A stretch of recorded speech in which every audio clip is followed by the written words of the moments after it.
자, 오른쪽에 우리 A가 아니라 1, 2, 3번 한번 풀어볼게요. 개념 문제 1, 2, 3번. 방금 했던 거에 대한 그거예요.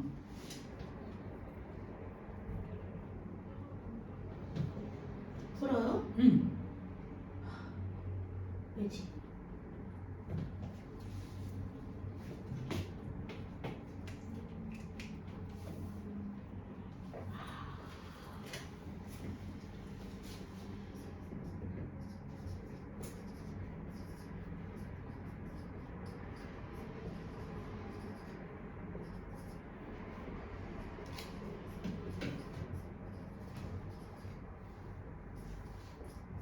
근데 궁금한 게 네. 입자도 다른 거로 이루어져 있을 거 아니에요. 그런데 그러면 걔도 살아있으니까 입자가 움직이는 거예요. 입자는 움직이는데 살아있다고는 안 하지. 왜요? 뭐 먹고 변을 보고 자손을 놓고 번식하고 그건 아니잖아요. 생물에 기준이 있어요. 자동차도 그럼 생물이고. 그게 고등학교 때 문제로 나와. 밥 먹고 똥 싸서는 하고 자동차도. 그거 설명하는 게 수행에 나오더라고요.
네, 4번에 열이 이동하는 방향을 나타내라는 건 뭔 말이에요? 4번 안 하는데 3번만 했는데. 그래요?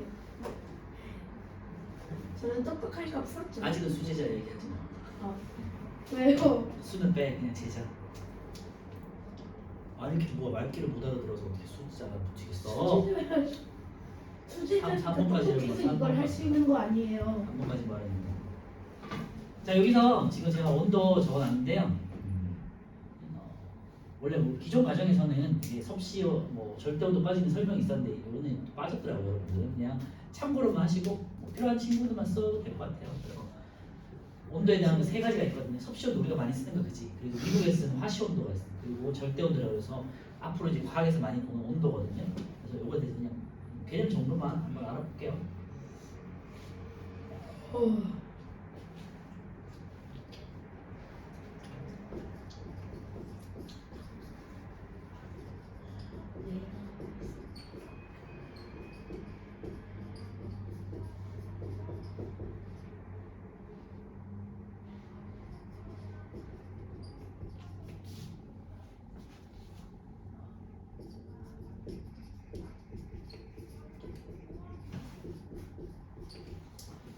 자, 우선 개념 문제부터 보자.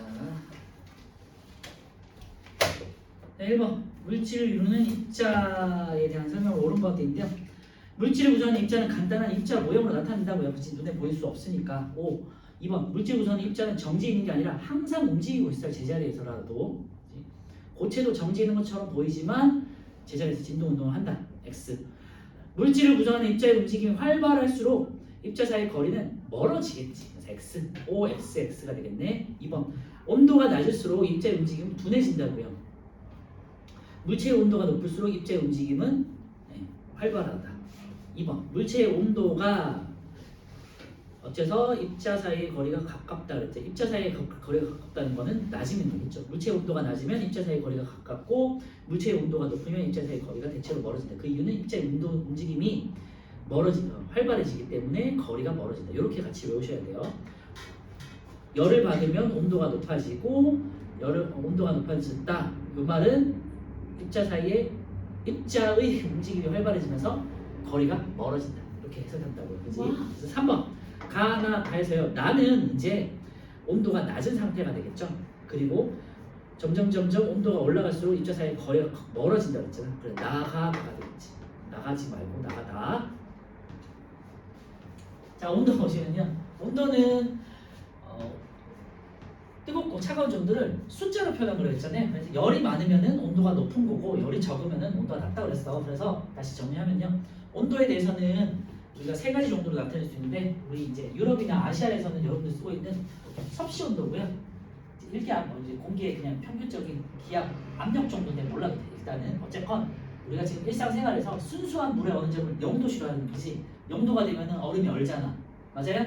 그리고 끓는 점은 우리가 100도씨라고 해서 100도가 되면 물이 이제 볼볼 끓잖아요. 그치? 그래서 액체가 기체. 그러니까 물이 수증기로 상태 변화를 하는 온도거든요. 그래서 0도와 물 기준이야. 물을 기준으로 0, 100으로 나눠서 100등분한 거잖아. 그죠? 그래서 섭씨는 0도씨에서 100도씨까지를 말 그대로 정말로 100등분이야. 100등분. 그러니까 1도씩 해서 100등분한 거예요. 이게 섭씨야. 그리고 아시아나 유럽에서 쓰는 거 우리가 쓰고 있지. 오늘은 예를 들면 한 6도다, 7도다. 낮에 6도까지 올라간다고 하더라고요. 오늘 그럼 굉장히 많이 따뜻해진 거잖아. 어제 날에 비해서는. 그런데 미국에서는 우리랑 다른 온도를 쓰는데 얘네는 물이 끓는 점을 212도 F라고 해. F로 써요. 파이어 할 때 F야. 그리고 섭씨 온도로 0도씨가 어느 점인데 미국에서는 32도 F라고 해. 굳이? 이게 화씨야. 그래서 출발점이 일단 달라. 그리고 얘를 그러면 32와 212는 180등분이잖아요. 자, 왜 얘네는 화씨를 쓸까? 100등분을 180등분으로 나눴어. 그러면은 어떻게 되겠니? 그냥 하고 싶다잖아요. 네. 더 정확해, 덜 정확해. 저 정말 온도 단위가 더 세분화된 거잖아요. 그죠? 그래서 우리보다 단위가 더 정확해. 몇 배? 100분의 180배. 그러면은 5분의 6배지. 그러니까 한 1.2배 되나? 맞나? 그지? 1.2배 온도가 더 세분화되어 있는 거야. 그래서 얘네는 이걸 써요. 그래서 만약에 우리 기준으로 미국 가가지고 아우 30도라서 너무 더워. 여름이 30도 정도 되잖아요. 30도야 너무 더워라고 하면 온도인데 더워. 얘네는 왜 32도 F 32도밖에 안 되는데 덥다라고 하지? 라고 잘못 생각할 수 있는 거예요. 왜냐면 걔네한테 30도는 영하니까. 아 수학 문제에도 그래서 나오는 거. 계산은 원래 공식도 있어요. 섭씨하고 절대온도를 화씨를 대입해가지고 하는 거 네이버 찾아보면 나오거든요. 굳이 우리는 지금 안 해도 수학이 되는 거 쓰진 나와요. 않을게요. 수학에 나와요. 화씨가 몇 도면에 뭐 섭씨 온도 구하여라 그런 거 나오거든요. 맞아. 그리고 네이버 찾아보면 나와. 변환기가 있어. 내가 잘못했어요. 100분의 180이니까 5분의 6이 아니라 5분의 9죠. 그러면은 분한을 교하면은 1.8배. 1.8배니까 1.2배가 아니라 1.8배니까 굉장히 정확한 거지, 그지? 거의 2배 가까이 더 세분화돼 있으니까요. 우리 1도를 걔네는 거의 0.5도씩으로 더 나누는 거야. 그러니까 더 정확하겠지, 그지? 그래서 얘네는 이걸 쓴다. 이게 이제 섭씨와 화씨고요. 절대 온도는요. 근데 우리는 이제 어차피 이거는 우리는 다루진 않아. 생활적인 거니까. 그리고 섭씨는 이제 뭐 다루긴 하겠지만 과학에서는 이제 절대 온도를 기준으로 하고요. 절대 온도라는 건요. 분자의 운동 정도를 숫자로 표현한 건데 요 K는 켈빈이라고 읽고요. 대문자 K를 써. 그래서 분자가 완전히 움직이지 않을 때 온도를 0으로 잡아. 이게 무슨 말이냐면요. 입자의 움직임이 계속해서 어떻게든 움직이고 있다고 했잖아. 고체라도 제자리에서 진동하는데 얘가 완전히 멈추는 온도가 있어. 이게 마이너스 273도씨야. 얘가 되면은 움직임이 아예 멎어. 모든 움직임이 멎어. 그래서 얘를 0켈빈으로 잡는 거야. 그래서 절대 온도는 켈빈은 뭐야?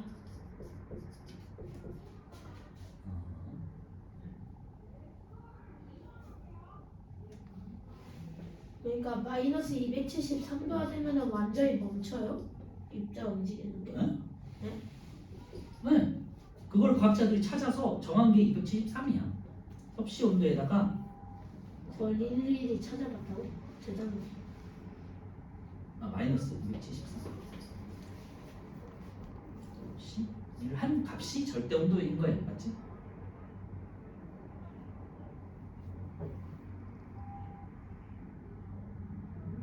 헷갈리는데. 요거를 기준으로 해가지고 이제 이거 똑같은 단위는 똑같아요. 등분은 1도씩 이렇게 올라가는 거예요. 알겠죠? 그래서 0도씨는 100도씨를 기준으로 했을 때요. 0도씨는 마이너스 273도씨가 0켈빈이 되는 거고요. 0도씨는 273을 더한 거니까 273켈빈이 되고요. 여기서 100도씨는 그냥 273을 더한 거예요. 373 켈빈. 그래서 절대 온도는 섭씨 온도에다가 273을 더하는 거고 이렇게 한 게 이제 공식이라기보다는 그냥 기준이 이렇다는 거고 안 써도 돼. 요거는 그냥 상식을 위해서 한 거고 고등학교 가면 이제 요걸 배운다라는 것만 언급만 할게요 오늘은. 근데 이전 개정판에 절대 온도에 대해서 나와 있었어서 그냥 설명만 해드렸고요. 앞으로 과학에서는 이 켈빈이라는 단어를 많이 보게 될 거다. 켈빈. 단위를 많이 보게 될 거다. 정도만 이제 기억할게요. 자, 이번에는 이제 66페이지에 열평형을 한번 보시면요. 열평형은 평형이 됐다는 거잖아요. 평형이라는 건요. 움직임은 있는 상태에서 잃는 것과 얻는 게 동일한 거를 말하는 거예요. 그래서 열을 보시면요. 열은 온도가 높은 물체에서 낮은 물체로 이동한다 돼 있고요. 열은 양적인 개념이니까 많은 거에서 적은 걸로 이렇게 흘러가겠지, 그치? 그래서 열은 항상 높은 곳에서 낮은 곳으로.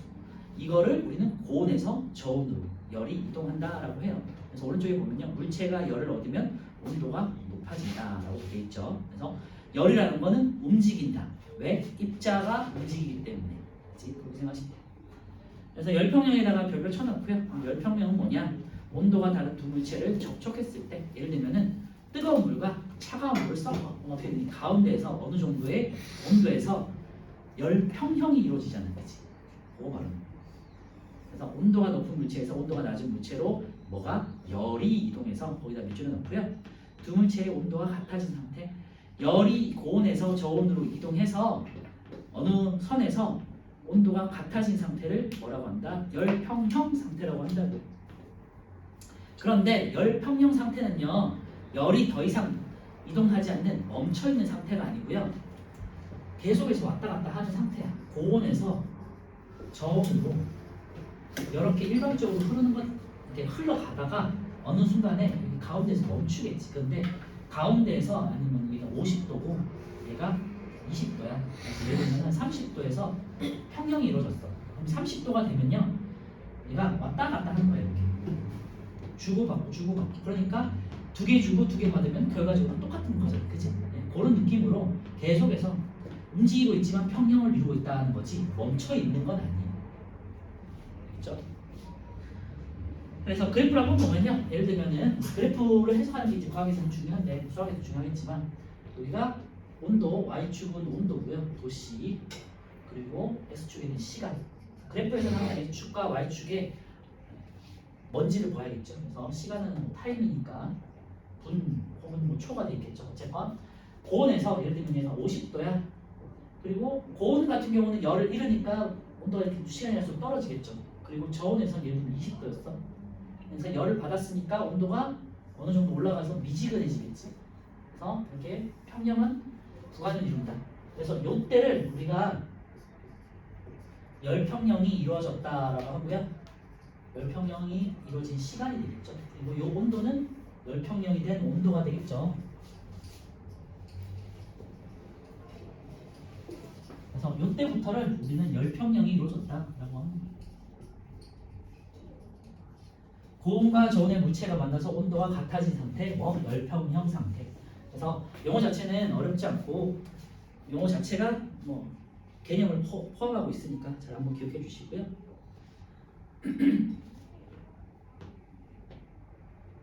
자, 그래프 오른쪽에 보면요. 두 물체의 온도가 같아질 때까지 온도가 높은 물체의 온도는 낮아지고 온도가 낮은 물체는 열을 받으니까 온도가 높아진다. 뭐 당연한 거죠.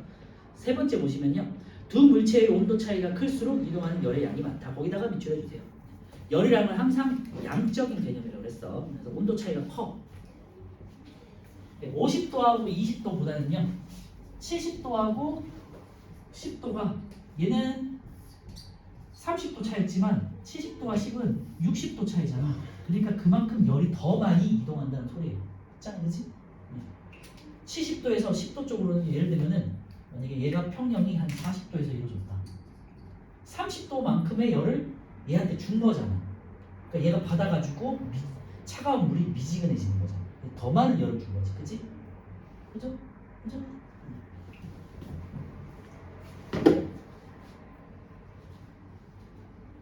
자, 3번. 열평형에 이르기까지의 입자의 움직임과 배치되어 있는데요. 뜨거운 물은 움직임이 되게 활발해. 그런데 얘가 열을 잃어. 그럼 어떻게 되니? 활발한 애가 점점 이렇게 둔해지잖아요.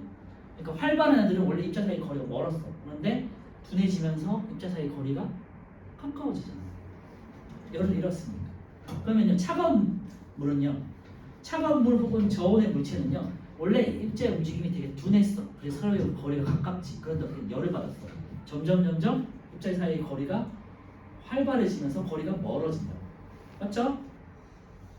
뜨거운 물은요, 입자의 움직임이 둔해지고 입자 사이의 거리가 가까워진다.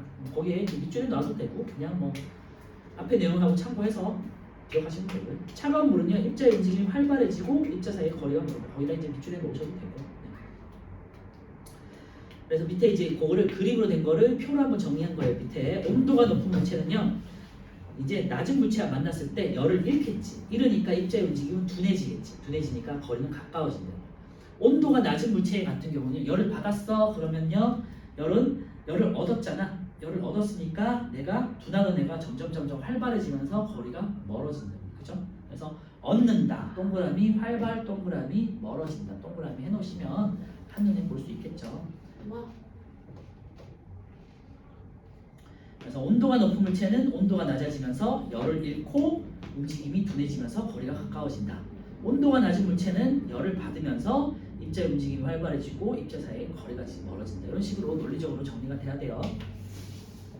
66페이지 플러스 강의 4번 보시면요, 열평형 현상을 이용한 예가 나와 있는데요. 열평형이 어떤 거를 말하느냐? 냉장고 같은 경우에 냉장고에다가 뜨거운 물을 넣었어. 그럼 어떻게 되니? 점점 차가운 냉장고가 차갑게 되니까 뜨거운 물이 점점 식어서 한 미지근하거나 차가운 정도로 열평형이 이루어지겠죠. 그리고 온도계, 우리가 온도계 혹시 여러분들 유리 온도계 만져본 적 있죠? 알토 온도 같은 거. 밑에가 이렇게 빨간색이 동그랗게 있잖아요. 구두부라고 하는데 공처럼 생긴 부분이라서 여기 어떻게 하니? 만지면 어떻게 돼? 온도가 내 체온만큼 쭉 올라가잖아요. 이렇게 올라가잖아. 200도. 그래서 내 체온이 한 37점 몇 도다? 도시다. 37도시에서 쭉까지 올라가다가 멈출 거 아니야. 이게 열평형이 이루어진 거지. 내 체온과 유리 온도계가 열평형이 이루어질 때까지 온도가 올라가죠. 그지? 그래서 이게 접촉식 온도계라는 게 그거 말하는 거고요. 한약팩을 뜨거운 물에 넣어서 한약팩을 그냥 넣는데 뜨거운 물에 넣으면 어떻게 되니? 점점 데워져서 따뜻해지겠죠. 그렇구나. 냉장고 속에 음식을 넣어서 이제 따뜻하거나 미지근한 물체를 냉장고에 넣으면 차갑게 식잖아. 네 번째, 생선을 얼음 위에 놓아서 이제 생선이 가지고 있는 체온이 있을 텐데 그거를 온도를 낮추면은 좀 더 신선하게 보관이 되겠죠. 또 세균 번식을 막아주고, 세균 같은 경우는 온도가 따뜻할수록 점점 더 세균이 번식을 잘하는 거거든요. 그러니까 온도를 낮춰서 식히면 점점 조금이라도 신선하게 유지시킬 수 있겠죠. 그래서 여러분들 뭐 마트나 시장이나 이런 데 가면 생선을 얼음에다 보관을 하잖아요. 그리고 삶은 달걀을 차가운 물에 담가서 식힌다. 달걀 같은 경우에 뜨겁게 익힌 다음에 차가운 물에 넣어가지고 식히잖아요. 그 이유가 열평형이기도 하고요. 뜨거우니까 식히는 것도 있고요. 왜 차가운 물에 넣은 줄 아는데? 뭐요? 껍질을 쉽게 깔려고 하는 거예요. 이렇게 온도가 뜨거우면요, 계란이 있는데 계란 껍데기하고 여기 사이에 무슨 연결해주는 막 같은 게 있단 말이야. 근데 뜨거울 때는 이게 막이 여기 껍데기에 딱 달라붙어. 그러니까 우리 뜨거운 상태의 달걀을 까면요 잘 안 까지고 막 깨지고 막 그러잖아, 그치? 근데 이걸 식히면요 요 막이 쪼그라들어. 그래서 이렇게 쪼그라든다. 아, 그러니까 요 사이에 공간이 생기니까 톡 깨서 쫙 깨지잖아, 그죠? 그래서 10초 넣어서 하면 잘 되는데. 맞아요, 식초 넣어도 돼요. 그거는 식초 넣는 이유는 이걸 또 마찬가지로 조금 응고시키기 때문에 여기는 연결하는 요 막 같은 거를 이제 떨어뜨리는 효과가 있어, 식초는. 여튼 그런 생활의 지혜가 있다. 자, 오른쪽에 4번, 5번 한번 볼게요. 풀어보세요.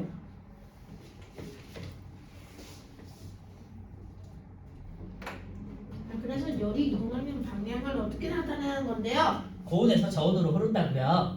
알겠어요. 화살표로 그렇게 표시하시면 돼요.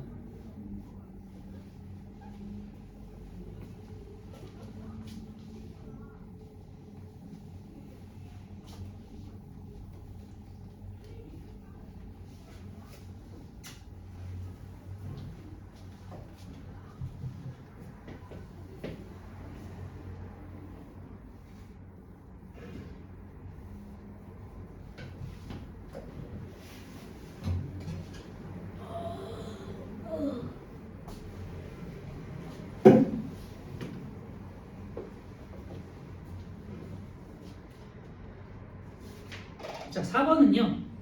가와 나 사이에서 열이 이동하는 방향인데 가에서 나 쪽으로 표시하면 돼요. 가, 나. 가나.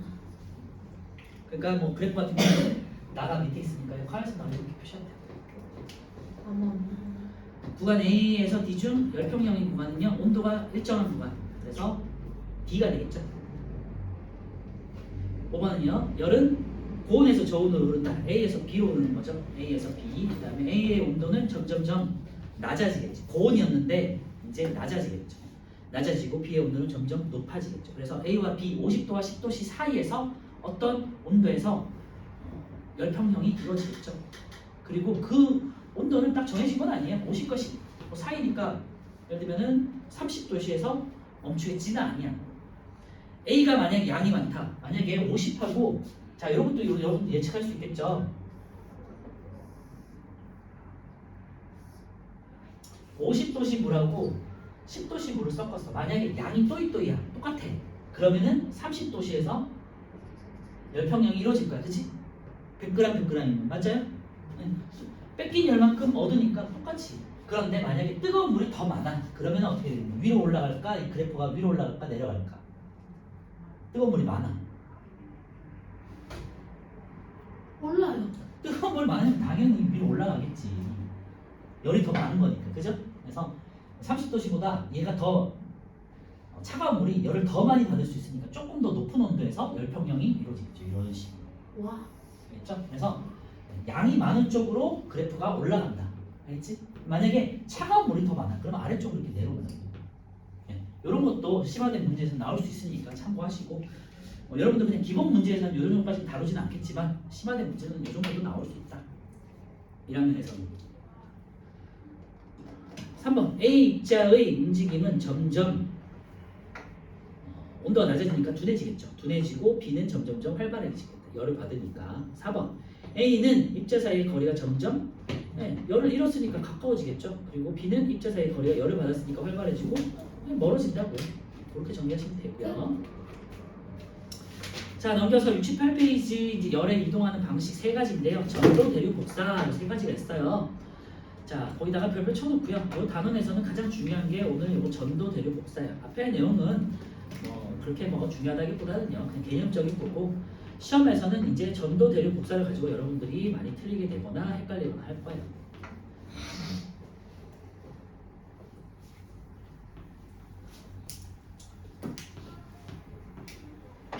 자, 열의 이동 방식.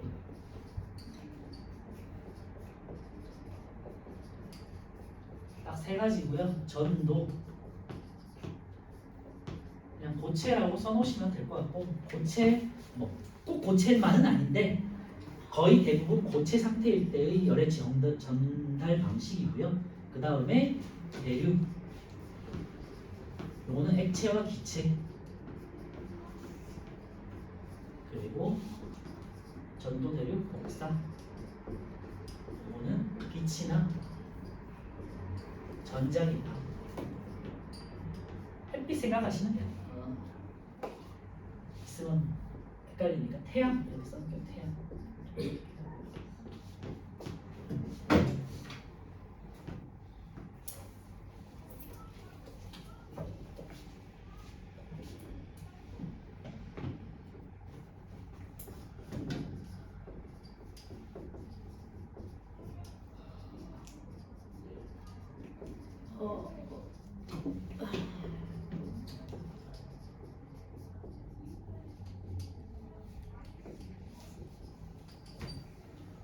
어차피 책에 있는 내용이니까 뭐 제가 간단하게 메모는 하지만 필요하신 분들은 뭐 알아서 적당히 뭐 필기해 주시면 될 것 같고요. 구체적으로는 복잡하게 쓰진 않을게요. 오늘은.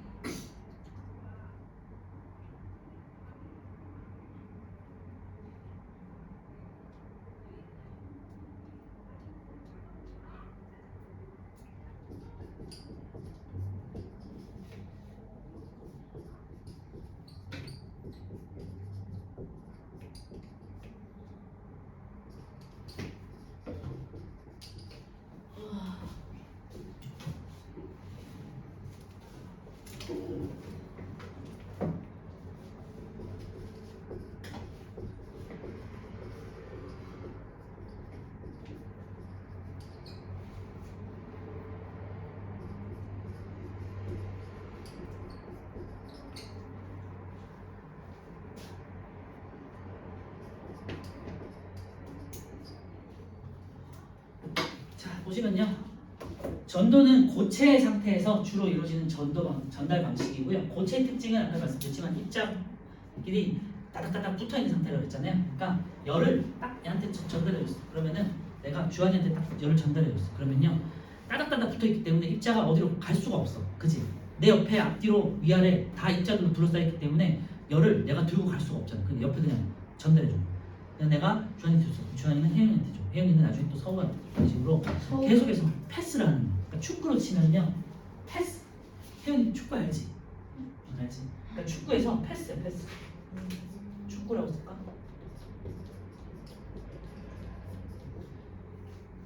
그래서 전도는 고체 상태에서 입자가 다닥다닥 붙어 있을 때 열을 옆으로 간접적으로 토스해주는 형태야. 아니면 패스해주는 형태야. 대류는요 액체하고 기체 상태인데 액체하고 기체는 특징은 입자가 다닥다닥 붙어 있는 게 아니라 느슨하게 흩어져 있잖아. 특히 기체 같은 경우는요 입자 사이 거리가 굉장히 멀어. 그러면요 열을 내가 이렇게 멀리 떨어져 있어. 열을 줬어, 던져줬어. 그럼 효율적이지 않잖아. 얘도 다시 주한이가 혜연이한테 열을 또 던져주고. 그러니까 옆에 있는 것보다 효율적이지 않잖아요. 그러니까 내가 직접 물질 입자가 열을 들고 직접 움직이는 거. 축구로 치면 뭐겠니? 드리블 알아? 형님? 아니 공 몰고 이렇게 혼자 가는 거. 네. 손흥민이 잘하는 거 있잖아, 그지? 축구 드리블이냐? 드리블. 왜 저보다 축구를 모르세요? 이건 영어겠지. 복사는요 태양을 생각하면 돼. 태양 빛이 어떻게 되니 진공 상태인데도 빛이 우리한테 전달되잖아요, 그지? 그죠? 그래서 어떤 물질 도움 없이 열이 직접 이동하는 거예요. 열이 니네 필요 없어, 그냥 내가 직접 갈래라고 하는 거고요. 축구로 치면요 뭘까? 공을 뻥 차는 거야. 센터링이지, 센터링. 왜 골이 아니지? 어떤 거냐면요 내가 골키퍼나 수비수가 저 전방까지 공을 직접 뻥 차는 거예요. 무슨 말인지 알겠어요? 그러니까 얘는 가까운 데다가 공을 옆에다 전달해 주는 거예요. 얘는 직접 몰고 가는 거예요. 얘는 뻥 차서 한 번에 전달해 주는 거예요. 알겠죠? 그러니까 책으로 치면요 아까 전에 말했지만 책을 내가 전도 같은 경우는 옆에다가 전달해서 계속해서 간접적으로 전달하는 방식이고, 대류는 내가 책을 들고 그냥 혜인이한테 직접 전달하는 방법. 왜 저한테 안 주세요? 복사는요 내가 좋아하는 책 받아 하고 책을 그냥 던져버리는 거예요. 오케이? 그래서 뭐 책이든 축구에서든 어떤 상황을 머릿속에다가 그려놓으면요 이게 전도인지 대류인지 복사인지를 잘 한번 생각해 보실 수 있어요. 책 한번 볼게요. 전도 고체에다가 동그라미 쳐놓고요. 고체에서 물질을 구성하는 입자의 움직임이 이웃한 입자의 차례로 전달되는 거기다 밑줄에 넣으세요. 그림을 보시면요. 자 이거는 금속이야. 금속의 한쪽 쪽에다가 열을 가열을 시켰어. 뭐 초라든지 어떤 뭐 가열을 시켰어. 라이터라든지. 그래서 그러면 어떻게 되니? 입자가 직접 움직이지 못하니까 걔가 진동을 하잖아. 더 뜨겁게. 원래는 가볍게 그냥 진동하고 있었는데 얘가 뜨거우니까 진동을 크게 하겠지. 이 진동의 움직임이 어떻게 되겠니? 열을 옆으로 전달을 시켜줘. 그러면은 두 번째 있는 애가 또 두 번째가 진동을 하겠죠. 또 세 번째가 전달해. 또 세 번째가 전달하기 진동을 크게 하겠지. 그러면서 열을 또 전달해. 이게 모체에서의 전달 방식은 전도가 된다는 거고요.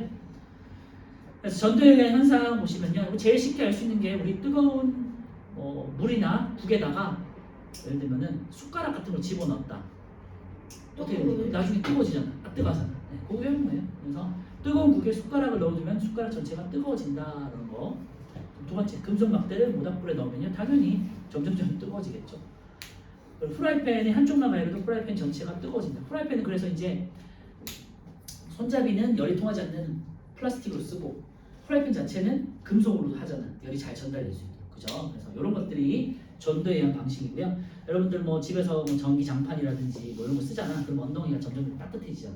이것도 직접적으로 우리 엉덩이도 고체잖아요. 그래서 열이 전달되는 방식. 전도에 해당돼요. 자, 두 번째 보시면요, 물질의 종류와 열의 전도에서 물체를 이루는 물질의 종류에 따라 열이 전도되는 정도가 다르다는 데 거기다 비추려 놓고요. 당연한 얘기지만요, 쉽게 생각하면 금속과 나무를 생각해 보세요. 금속은 어떻게 되겠니? 철 같은 거는 금세 열이 전달돼서 뜨거워졌잖아. 그렇지? 근데 나무 젓가락을 뜨거운 물에 넣는다고 해서 나무 젓가락이 뜨거워지니? 아니잖아. 그죠? 그래서 모든 물체마다 열이 전도되는 정도가 달라요. 열 전도율이라고 하는데 뭐 그런 것도 나중에 배울 거고요. 어쨌건 크게 금속이냐 금속이 아닌 거냐, 혹은 도체냐 도체가 아닌 거냐라고 할 수 있고요.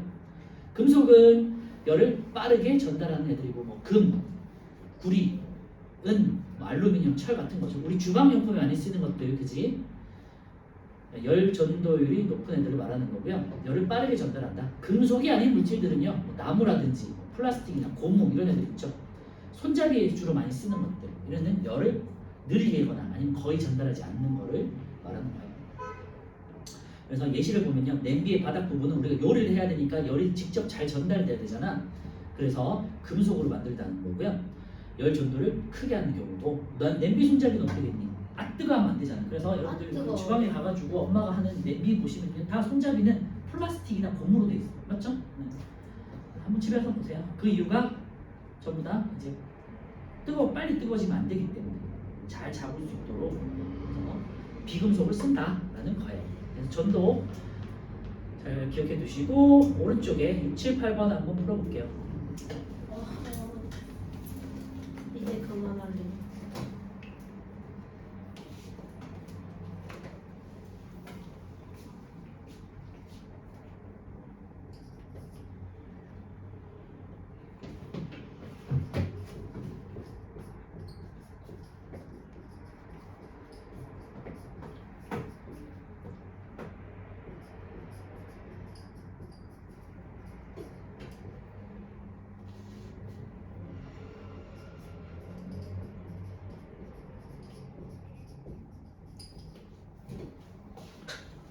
너랑 행복이 열이 이동할 수 있나?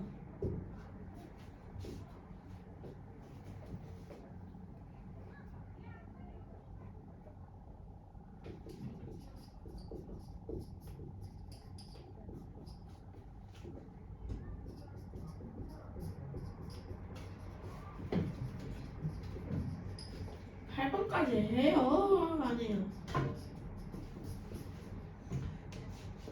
8번까지 하는 건데, 아 역시 기억했어.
자, 대류 볼게요. 대류는요, 액체와 기체 동그라미 쳐놓고요.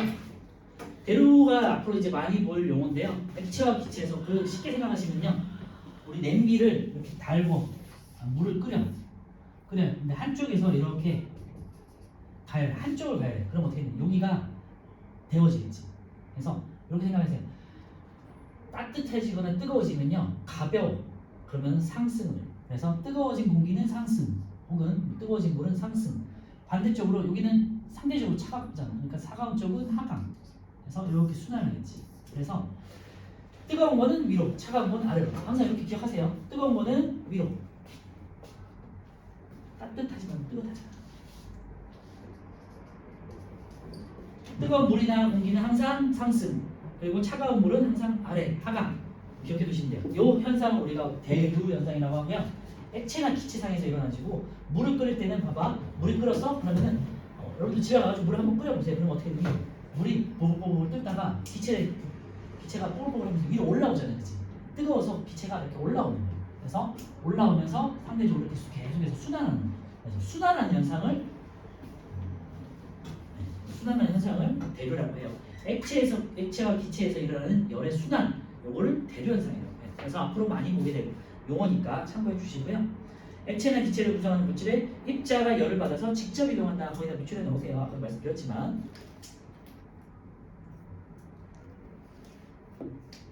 그래서 열을 받으면요, 입자 운동이 활발해지고, 입자 운동이 활발하면 아까 전에 어떻게 됐지? 입자 사이 거리가 멀어진다고 했잖아. 입자 사이 거리가 멀어진다는 건 부피가 커진다는 거죠. 그치? 부피가 커지면 이제 여러분들 아직 우리가 안 배워서 그런 건데, 밀도라는 게 있어요.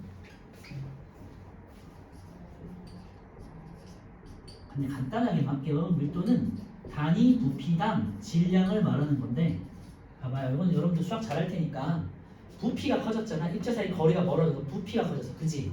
네. 공간이 커졌다고 생각하면 돼요. 그러면 여기서 부피는 분모잖아. 부피가 커져. 그럼 밀도라는 건 어떻게 되니? 작아지겠지. 그지? 부피당 질량, 부피당 무게니까 그게 밀도야. 부피당 질량. 그러니까 어떻게 되니? 그러니까 가벼워지지. 상대적으로 가벼워진다는 거야. 부피가 커지면 가벼워진다. 열을 받아서 부피가 커지면 상대적으로 가벼워진다. 그래서 쑥 뜨는 거예요. 알겠죠? 그리고 차가운 쪽은 부피가 감소해. 그러니까 분모가 감소해. 그러면은 밀도가 증가해. 그러니까 무거워진 거예요. 차가우면 무거운 거예요. 그래서 찬물하고 뜨거운 물 섞잖아. 섞일까 안 섞일까? 섞여요. 안 섞여. 왜요? 성질이 달라져. 그래서 뭐 이제 학교에서도 안 하는데 뭐 학원 같은 데서 시험을 하면요, 뜨거운 물하고 차가운 물에다가 뜨거운 물에는 빨간색 소, 차가운 물에는 파란색 소를 해가지고 이런 식으로 해봤니 혹시? 아, 유튜브에서 봤어요. 어떻게 봤어? 유튜브 같은 데 찾아보시면 여기 뜨거운 물에다가 빨간색 색소를 해. 그리고 차가운 물에다가 파란색 색소를 해. 그러면 우리 당연히 그냥 파란 물을 집어넣고, 그래, 차가운 물을 먼저 밑에 부어놓고 뜨거운 물을 위에다 하잖아요. 그러면 당연히 물이니까 물과 물이 만나서 보라색. 섞일 것 같잖아. 그지? 그런데 한 몇 분 동안 얘가 섞이지 않아. 얘는 빨갛게, 얘는 파랗게 있어. 그러다가 조금 식잖아. 그럼 여기서부터 이제 조금씩 이렇게 이제 섞이기 시작하는 거야. 알죠? 그래서 여기가 뭐 보라색이 되면서 섞이든지 하겠지. 그래서 이런 게 이제 과학적인 현상인데, 대류 때문에 일어나는 현상이에요. 그럼 반대로 얘를 거꾸로 했어. 여기를 뜨겁게 하고 얘를 차갑게 했어. 그럼 어떻게 되겠니? 왜 저희한테 물어보세요? 그때는 섞여요. 차가운 물에 이렇게 내려오니까. 오. 그리고 얘는 올라가니까. 그러면은 자유롭게 보라색이 확 퍼지는 걸 볼 수 있어요. 그런데 뜨거운 거는 위에 있고 차가운 건 아래 있으니까 섞이지 않아요. 이게 대류 현상이거든요. 그래서 이런 것까지 한번 언급해 드릴게요. 어떻게 그럴 수가? 자, 그래서 대류는요, 액체와 기체에서 일어나는 방식이고요. 뜨거워진 공기는 혹은 뜨거워진 물은 상승한다. 이것만 잘 기억해 주세요. 그래서 열을 받아서 또 따뜻해진 물은 위로 이동한다. 부피가 커지면서 이제 무거워진다. 가벼워지기 때문이고요. 아래쪽에 온도가 상대적으로 낮은 찬물은 부피가 작아지면서 무거워지고 아래로 이동한다. 알겠지? 오른쪽에 대류에 의한 현상 보시면요, 주로 액체와 기체에 관련된 것들이에요. 실내를 난방했어. 자, 요거 중요한데 난방기와 냉방기인데 봐봐. 난방기는 따뜻한 공기지. 그러면은 난방기가 어디에 설치돼 있니 주로? 히탑 아래쪽에 설치돼 있지. 왜? 여기서 위쪽으로 어차피 난방기가 가는 거니까, 그죠? 이렇게 밑에서부터 이렇게 해줘야 따뜻한 공기가 전체적으로 퍼질 그래서 거야. 에어컨은 위에 네? 있고. 그거 말하는 거야. 근데 만약에 난방기가 위쪽에 있으면 어떻게 되겠니? 위에서만 따뜻한 공기가 되고 아래는 차갑겠죠. 그래서 히터 같은 경우 난방기는 아래쪽에서 이렇게 공기를 순환시키는 거고요. 자, 에어컨은 그래서 왜 위쪽에 항상 닿느냐? 에어컨이 밑에 있다고 생각해봐. 여기서 하면 다리 맞추고. 찬 바람이 계속 아래로만 가. 그러니까 위에는 따뜻하고 계속 아래쪽으로 가면 안 되겠죠. 그래서 찬 공기는 무겁기 때문에 무거운 성질이 있기 때문에 에어컨은 위쪽에 설치해서 이제 위에서부터 아래쪽으로 이렇게 내려보내는 거예요. 알겠죠? 네, 요게 시험 문제 많이 나와. 난방기는 아래쪽에 그리고 냉방기는 위쪽에 설치하는 이유가 공기의 대류 현상 때문이다. 알겠죠? 잘 기억해 줍시다. 난방기 아래쪽 동그라미, 냉방기 위쪽 동그라미.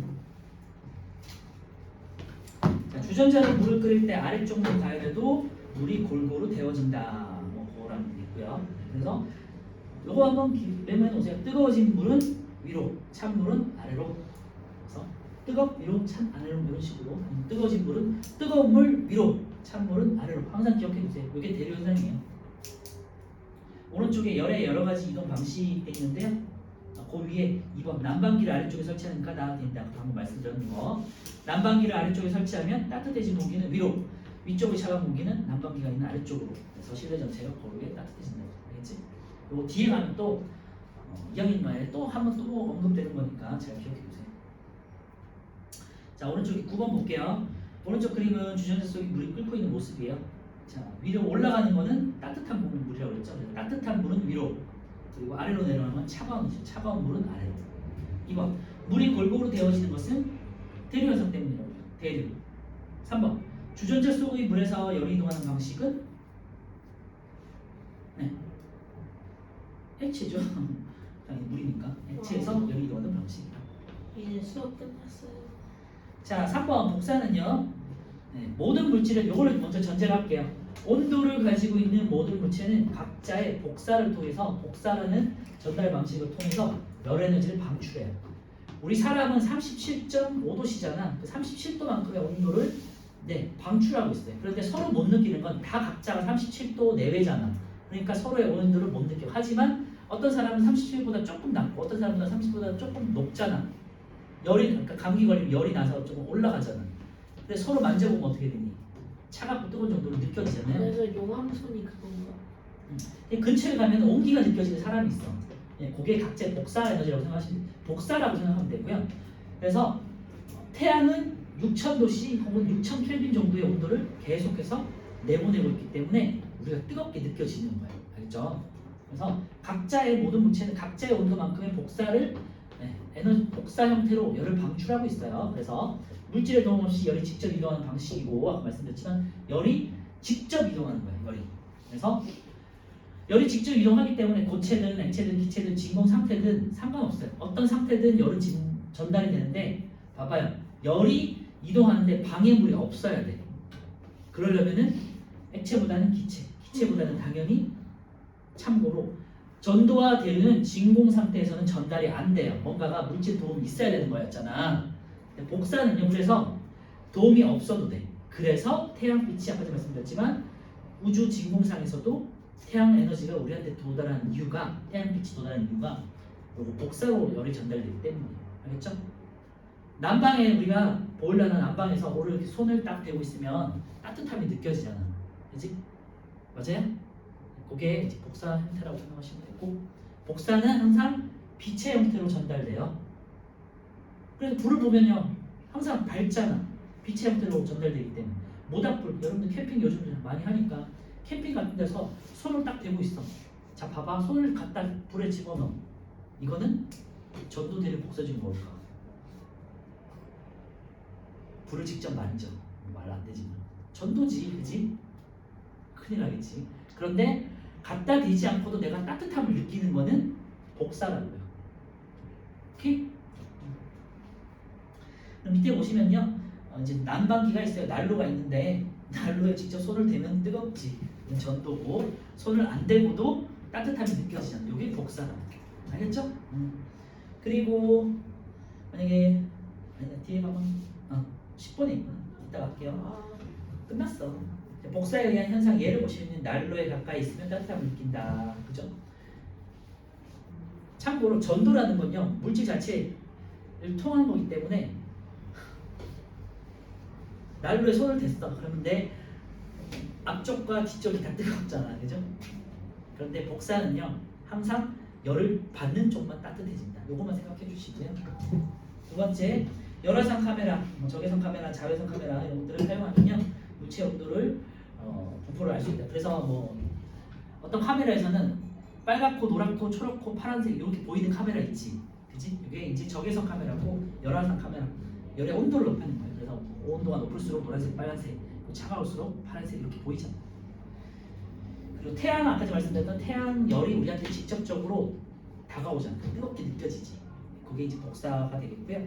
그리고 여러분들 집에 있는 오븐 같은 거 있지? 네, 오븐이 대표적인 복사로 열을 하는 방식이에요.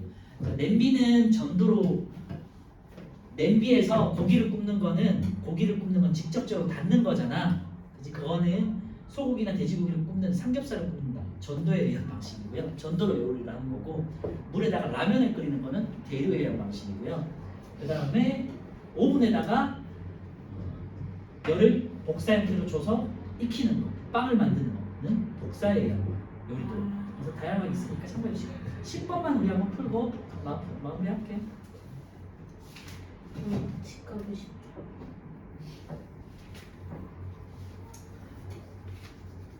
더 늦게 끝내니까. 자, 뒤에 70페이지에 있는 실험 문제 한번 저는 다음 주에 한번 보긴 할 건데요. 그리고 숙제만 75페이지에서 79페이지 실력 탄탄만 한번 풀어오시면 간단하게 제가 정리하면서 할게요. 오늘 시험은 여기 했던 방금 열의 이동 방식에 대한 거 할 거고요. 10번 볼게요 우리. 자, 이제 모닥불에다 냄비를 올려놨어. 자, 가부터 볼게요. 가. 냄비의 아래쪽을 가열해서 냄비 속에 물이 데워지는 거, 순환하면서 데워지는 거 대류. 가는 대류. 자, 나 금속 막대기를 불에다가 직접 댔어. 이게 전도라고 그랬죠.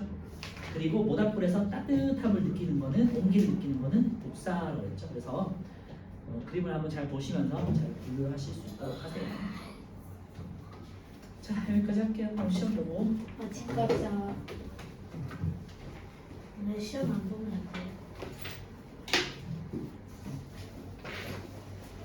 자, 시작.